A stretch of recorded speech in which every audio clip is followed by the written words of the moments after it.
Our goal with Company of Heroes 3 is to deliver a campaign experience that is more player-driven and more replayable than ever before. We want our missions to adapt to how you play, and we want them to feel different based on the choices you've made throughout your campaign. There is a lot of variety in what you're doing in each mission and what you're being tasked to do. So in some missions, you may simply need to force enemies out of an entrenched location in a defensive position. In others, you may be recovering valuable wrecked vehicles. You may be trying to raid and destroy enemy resources, destroy their munitions caches or fuel reserves.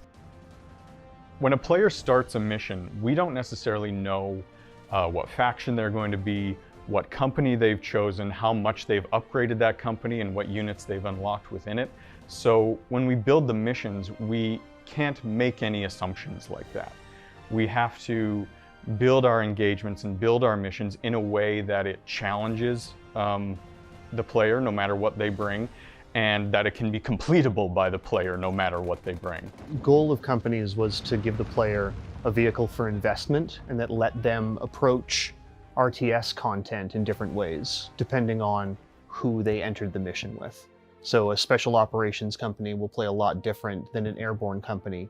And then within the scope of what an airborne company is, depending on how the player chose to invest in that company and what skills and abilities they had unlocked, they could approach the problems of gameplay very differently. One of the major objectives we had with Code 3 AI is to make it more organic and emergent than previously done in Code 2. We set about creating a bunch of tools that give AI guidance to complete objectives and less scripted tools to directly instruct the AI to do certain objectives. We'll say a zone is labeled a defend zone or a hold zone, and the AI understands to bring units into those zones and then complete the objective.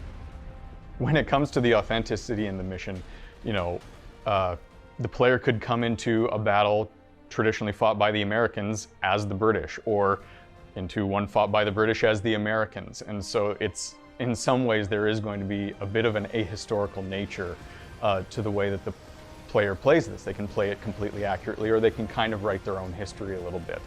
Each company will have something to offer in support to other companies who are actually going into a mission, whether it be the airborne are nearby so you get access to airstrikes, or there's an armored company nearby and you can deploy some of their tanks to assist in a mission, or they're providing a passive benefit economically in some way. We've got missions that are focused around a single squad of engineers who has to recover and recrew a damaged tank and escape from behind enemy lines.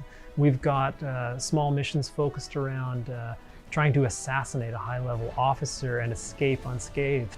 So we want to tell these small stories, these small kind of human stories, in between these larger historical stories of massive battles taking place in iconic battlefields.